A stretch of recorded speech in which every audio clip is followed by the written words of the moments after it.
நீங்கள் எப்போதும் உங்களுடைய அரசியல் முடிவுகளை எடுக்கிற பொழுது காலத்துக்கு காலம் நீங்கள் வித்தியாசமான முடிவுகளை எடுத்து வருகிறீர்கள். ஒன்று ஸ்ரீலங்கா முஸ்லீம் காங்கிரஸில் இருப்பது, அல்லது ஒரு தேசிய கட்சியில் இணைவது, அல்லது தேசிய கட்சியிலிருந்து மீண்டும் ஸ்ரீலங்கா முஸ்லீம் காங்கிரஸுக்கு வருவது என்பது போன்ற பல நிலைப்பாடுகளை நீங்கள் ஒரு காலகட்ட பகுதியில் எடுத்திருக்கிறீர்கள். அதே நேரத்தில் நீங்கள் உங்களை நம்பி ஒரு விடயத்தை செய்ய முடியுமா என்ற கேள்விகளையும் பல சந்தர்ப்பங்களில் பலரும் முன்வைத்திருக்கிறார்கள். இவ்வாறான ஒரு சூழ்நிலைக்கு மத்தியிலும் ஸ்ரீலங்கா முஸ்லீம் காங்கிரஸ் உங்களை மீண்டும் ஏற்றுக்கொண்டிருக்கிறது.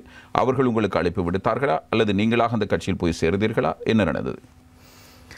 உண்மையிலேயே காலத்திற்கு ஏற்ப ஏனென்றால் அரசியல் நான் மாத்திரமல்ல, ஸ்ரீலங்கா முஸ்லீம் காங்கிரஸ் அதே போன்று ஏனைய அமைச்சர் ரிஷாட் பஜ்ஜின் எடுத்துக்கொண்டாலும் சரி, நாங்கள் எல்லோரும் முஸ்லீம் தலைமைகள் காலத்துக்கு காலம் எந்த அரசாங்கம் வந்தாலும் இணைந்து நாங்கள் செயற்படுவோம். ஏனென்றால் எங்களை பொறுத்தவரையிலே இரண்டுமே, என்னை பொறுத்தவரையிலும் தான் ஸ்ரீலங்கா முஸ்லீம் காங்கிரஸை பொறுத்தவரையிலும் எங்களுக்கு எல்லோரும் ஒன்றுதான். ஐக்கிய தேசிய கட்சியாக இருந்தாலும் ஒன்றுதான். குறிப்பாக மறைந்த தலைவர் அஷ்ரப் சார் அடிக்கடி சொல்லுவார், அப்போது இருந்த தலைவர்களை வைத்து எங்களுக்கு பிரேமதாசாவும் உண்டுதான், ஸ்ரீமா பண்டாரநாயக்கம் உண்டுதான், சந்திரிகாவும் உண்டுதான், ரணில் விக்ரமசிங்கே உண்டுதான்.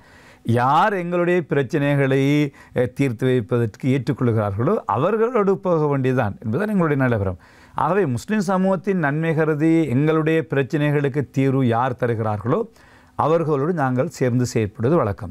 அந்த அடிப்படை தான் கடந்த காலங்களில் நான் அரசோடு இணைந்து கொண்டதனூடாக என்னால் முடிந்த பல பணிகளை செய்திருக்கின்றேன். நான் மஹிந்த ராஜபக்சேயோடு இருந்ததை பற்றி பலர் விமர்சனம் செய்வார்கள். நான் அவரோடு இருந்ததனூடாக நான் இந்த பல்கலைக்கழகத்தை கூட தான் கட்டினேன். ஆரம்பித்தது அவர் தான் காணி தந்தார், அவர் தான் எனக்கு இன்று தான் நான் சொல்லுகின்றேன். இதற்கு முன்பு நான் அவர் எவ்வளவு பிரச்சனை வந்தபோது என்னை கடுமையாக விமர்சித்த போது மஹிந்த ராஜபக்ச ஜனாதிபதி காணி தந்தார், இவர் காசு தந்தார், இவர் அனுமதி தந்தார் என்று சொல்லியிருந்தால் எவ்வளவு பிரச்சனை வந்திருக்கு. தலசலக பெருமா அமைச்சராக இருந்த காலம் தலசலக பெருமா அனுமதி தந்தார், அவர் தான் வந்து உடன்படிக்கை செய்தார். நான் எந்த ஒரு சந்தர்ப்பத்திலும் வாய் திறந்தது கூட கிடையாது.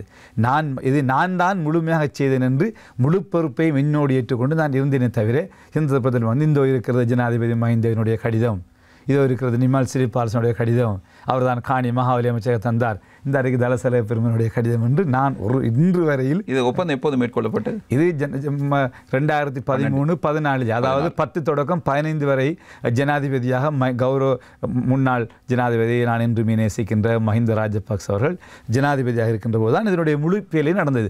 மத்திய வங்கியினுடைய அனுமதி, காணி அனுமதி, கட்டிட அனுமதி, காசு கொண்டு வருவதற்கான அனுமதி எல்லாமே தந்து எனக்கு ஜனாதிபதியினுடைய உடன்பாடு தான். ஒருவேளை உங்களுக்கு அந்த 2013-14 காலப்பகுதியில் எங்கேயில் அந்த இனவாத பிரச்சனைகள் ஆரம்பித்து விட்டன, ஒருவேளை உங்களுக்கு இதனை கொடுத்து விட்டு இதை வைத்து நாளைக்கு ஒரு பிரச்சனை ஏற்படுத்தலாம் என்று நினைத்து தந்தார்களோ? இல்லை, அப்படி ஒன்றும் இருக்கவில்லை. ஏனென்றால் அவர் அப்படி நான் தானே கேட்டேன், அவர் தரவில்லை. நான் தான் போய் ஜனாதிபதியிடத்திலே சார், ஏனென்றால் நான் அவரோடு நான் சில சந்திக்க பேசினேன். நானாகத்தான் ஜனாதிபதி சார் நான் ஒரு ப்ரைவேட் யூனிவர்சிட்டி எஸ்டாப்ளிஷ் பண்ண சொன்னேன்.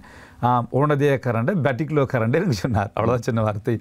சார் நான் ஒரு புத்கிரிக்கு வர வேண்டாம், நான் ஒரு ப்ரைவேட் யூனிவர்சிட்டி ஒன்று கட்ட போகிறேன் சார். හොඳයි சார் මට අවසර දෙන්න ඕනේ ඉඩමක් ඕන நான் சொன்னபோது அவர் சொன்னார் ஓன தேவ கரண்ட பேட்டிக்லோ கரண்ட நீ இண்டே பாண்டார். அவ்வளோதான் நான் சொன்ன ஒரு வார்த்தை. அது அந்த அடிப்படை தான் உண்மையிலேயே நானும் அந்த பகுதியில் தான் யோசித்தேன். ஆகவே அந்த அடிப்படை ஆகவே நான் அவர்கள் எனக்கு அவர் செய்தனால் அவரோடு நான் இருந்தேன். அதே போன்று அவருடைய காலத்தில் நான் ஒரு பள்ளிவாசல் கட்ட வேண்டும் என்ற தீர்மானம், அல்-அக்ஸா பள்ளிவாசல் சொன்னது. அந்த பள்ளிவாசலுக்கு அப்போது 8 கோடி ரூபாய் எஸ்டிமேட் வந்தது. நான் அவரிடத்திலே சொன்னபோது அவர் உடனடியாக எனக்கு அந்த 8 கோடியுமே தந்தார் காசு. ஆனால் 4 கோடி செலவழிக்கக்குள்ளேயே அவருடைய ஆட்சி முடிவடைந்து தோல்வி அடைந்து நல்லாட்சி வந்தது. நல்லாட்சி வந்தவுடன் நான் அமைச்சராக கூட இருந்தேன், ராஜாங்க அமைச்சராக இருந்தாலும் அந்த ஜனாதிபதி அந்த அறவாசை காசை வெட்டிவிட்டார், தரவில்லை. அதே போன்று பல விஷயங்கள் நான் காத்தாங்களுடைய முஸ்லீம்களுடைய முஸ்லீம்களுடைய வரலாறை நான் பாதுகாக்க வேண்டும். அந்த வரலாறை பாதுகாப்பதற்காக நான் ஒரு முஸ்லீம்களுடைய ஹெரிட்டேஜ் மியூசியம் என்று கட்ட வேண்டும் என்று தீர்மானித்தேன். அதை கட்டி நாங்களே கட்டியெல்லாம் செஞ்சு முடித்த போது கடுமையான எதிர்ப்பு கலந்ததற்கு பௌத்த மெத்தானந்த் எல்லா வல்லத்தையர் மதிப்புக்குரிய அவர் சில இவர்கள் கடுமையான எதிர்ப்புகளை தெரிவித்தார்கள். இது முஸ்லீம்களுடைய செய்ய முடியாது என்று. அப்பொழுது டாக்டர் ஜகத் பாலசூரிய நேஷனல் ஹெரிட்டேஜாக இருந்தார். அவரிடத்தில் போய் முறைப்பாடு செய்து இறுதியிலே இது ஜனாதிபதிக்கு போன இந்த விடையும் உடனே ஜனாதிபதி எங்களை எல்லாம் கூப்பிட்டு பல கலந்துரையாடி இறுதியில் அவர் உத்தரவு பிறப்பித்தார். மஹிந்த ராஜபக்ஷ ஜனாசா ஓடப்பட்டார். மஹிந்த ராஜபக்ஷ ஜனாதிபதி மியூசியத்தை திறந்து கொடுக்க சொல்லி. ஆகவே இப்படி அவரோடு நான் இருந்தபோது நிறைய விஷயங்களை சமூகத்துக்காக நான் முடித்து கொண்டேன். ஆகவே அதுதான் எங்களுடைய நோக்கம். ஸ்ரீலங்கா முஸ்லிம் காங்கிரஸோடு நான் இணைந்து நான் உண்மையிலே என்னுடைய இறுதி காலம் ஸ்ரீலங்கா முஸ்லிம் காங்கிரஸில் போகணும் என்னுடைய நோக்கம். எப்போது இந்த எண்ணம்? இது நான் இன்றுமே நான் ஒரு நாள் நான் இன்னொரு கட்சியில் சேர்ந்து கிடையாது. அதுதான் எந்த சிறு கட்சியிலும் நீங்கள் சேர்ந்ததும் கிடையாது. ஒன்று தேசிய கட்சி இல்லையென்றால் SLMC. தேசிய கட்சியிலே நான் கேட்டது வழியே சேர்ந்தது கிடையாது.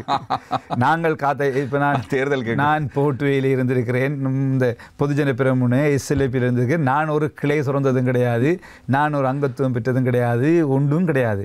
நான் இருந்தது முஸ்லீம் காங்கிரஸ் மாத்திரம்தான் இருந்தது.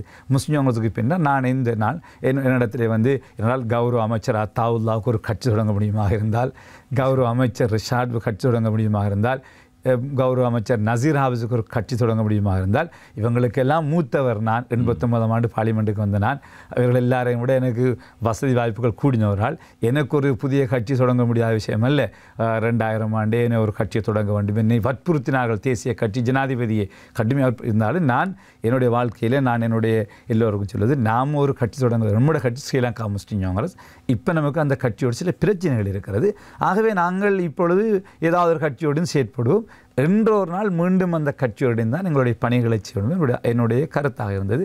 ஆனால் இந்த தேர்தல் இந்த கால இணைவு என்று நான் எதிர்பார்த்திருக்கவில்லை. உண்மையிலே நீங்கள் எதிர்பார்க்காமல் நான் எதிர்பார்க்க அவர்கள் அழைப்பு விடுத்தது என்னை இந்த கல்குடா தொகுதியில் இருக்கிற, குறிப்பாக கல்குடா தொகுதியில் இருக்கிற முஸ்லிம் காங்கிரஸ் அமைப்பாளர், முஸ்லிம் காங்கிரஸுடைய பிரதேச உறுப்பினர்கள் அவர்கள் தான் என்னை சந்தித்து என்னிடத்திலே பலாத்காரப்படுத்தினார்கள். சார், எங்களுக்கு ஒரு தலைமைத்துவம் உண்டு இந்த மட்டக்களப்பு மாவட்டத்துக்காகவே நீங்கள் எங்களோடு இணைந்து கொள்ளுங்கள். நான் என்றால் உண்மையிலே ஏனென்றால் நான் ஜனாதிபதியோடும் எங்களுடைய கௌரவ ரணில் விக்ரமசிங்கே அவர்களோடும் பொருளாதாரத்தை கட்டி எழுப்புவதற்காக, இந்த நாட்டினுடைய நிலைமையை சீர் செய்வதற்காக அரபு நாடுகள், குறிப்பாக சவுதி அரேபியாவுடைய உதவியை பெற்றுக் கொடுக்க என்பதிலே நான் சில முயற்சிகளை எடுத்துக்கொண்டு அவரோடு நான் செயற்பட்டு கொண்டிருந்த சூழ்நிலை.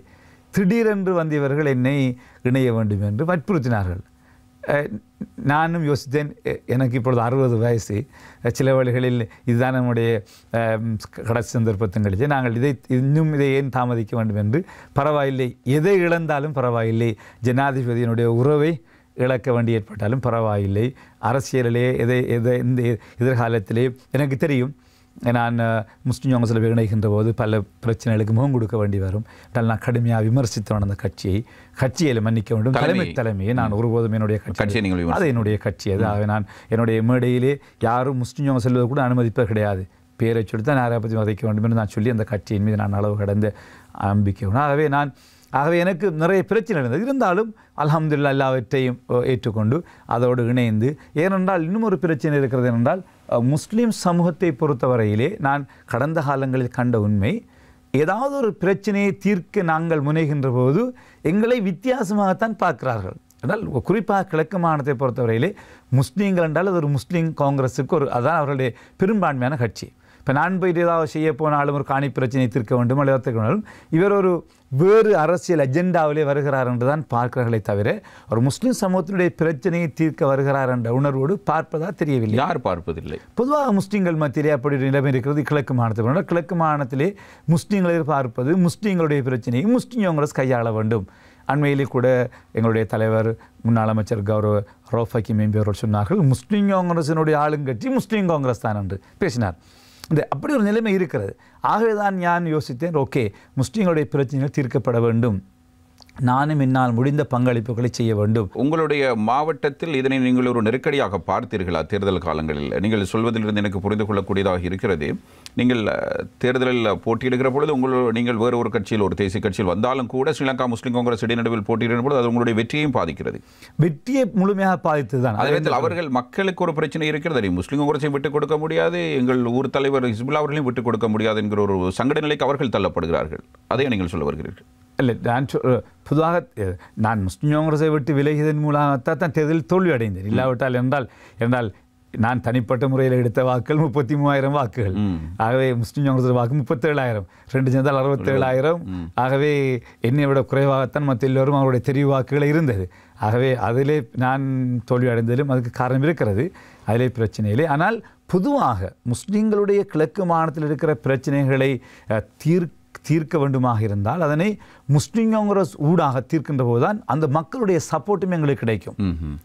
இல்லாத பட்சத்திலே அந்த சப்போர்ட் இல்லாமல் நாங்கள் ஏதாவது தீர்க்க முனைந்தால் அரசியல் கண்ணோட்டத்தில் அதனை பார்க்கிறார்கள். ஆகவே தான் நானும் அல்ஹம்துலில்லாஹ் என்ற அந்த என்ன இழப்புகளை ஏற்க வேண்டி வந்தாலும் பரவாயில்லை, முஸ்லீம் காங்கிரஸோடு இணைய வேண்டும் என்று அவர்கள் என்னிடத்திலே கேட்டபோது நான் சொன்னேன், இது தொடர்பாக நீங்கள் உங்கள் தலைமைத்துவத்தோடு பேசுங்கள், தலைவரும் இதோடு பேசிவிட்டு என்னுடைய வாருங்கன்னு சொன்னேன்.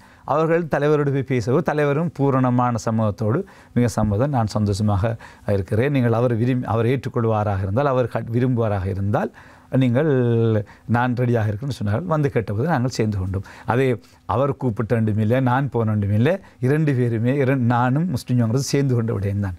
ஆகவே அதனுடைய நான் இப்பொழுது மிகவும் சந்தோஷம், மிகவும் நிம்மதியாக இருக்கிறேன் என்றால் என்னுடைய வீட்டுக்கு என்னுடைய கட்சிக்கு நான் மீண்டும் போய்விட்டேன். அல்ஹம்துலில்லாஹ் என்னை மரணிக்கின்ற வரை அந்த கட்சியில் இருந்து அதில் என்ன பதவி கிடைச்சாலும் சரி கிடைக்காவிட்டாலும் அல்ஹம்துலில்லாஹ் என்னால் என்னுடைய அனுபவம், எனக்கு இருக்கின்ற சர்வதேச உறவு, அரபு நாடுகள் கிடைக்கின்ற தொடர்புகள், அது கிடைக்கின்ற உதவிகளை கொண்டு பல்கலைக்கழகத்தை கட்டி எழுப்புவது, மக்களுடைய பிரச்சனைகளை தீர்ப்பது, காணி பிரச்சனைகளை தீர்ப்பது. நான் இந்த பல்கலைக்கழகம் கிடைக்கின்ற வரை கொஞ்சம் மிகவும் அமைதியாகவும் இருந்தேன். தீவிர அரசியல் ஈடுபடவும் இல்லை, நான் ஒரு இன்டர்வியூ கூட வருவது கிடையாது. நான் எல்லாவற்றையுமே நான் கருத்து சொல்வதும் இல்லை. ஒரு ஆள் தெரியாது. நான் வெளிநாட்டு கடும் கரைச்சல் இருந்தால் வெளிநாட்டில் போயிருப்பேன் 3-4 மாதம். அப்படித்தான் நான் இந்த காலத்தை கடத்தி வந்திருக்கிறேன். இன்ஷா அல்லாஹ் இந்த பல்கலைக்கழகத்தினுடைய வேலைகளை ஆரம்பித்ததன் பின்னர் நானும் தீவிரமான அரசியலிலே சமூக பணிகளில் ஈடுபடுவதற்கு நான் தீர்மானித்தேன். இணைந்திருப்பதன் மூலம் தொடர் தேர்தல் வெற்றிகளை சந்திக்கப் போகிறீர்கள். அல்லாஹ்வுடைய நாட்டத்தின் பிற நடக்கின்ற விஷயம் இருந்தாலும் கட்சியினுடைய வளர்ச்சி, அதோடு சமூகத்தினுடைய கட்சிய வளர்ச்சி என்பது முஸ்லீம் சமூகத்தினுடைய வளர்ச்சி.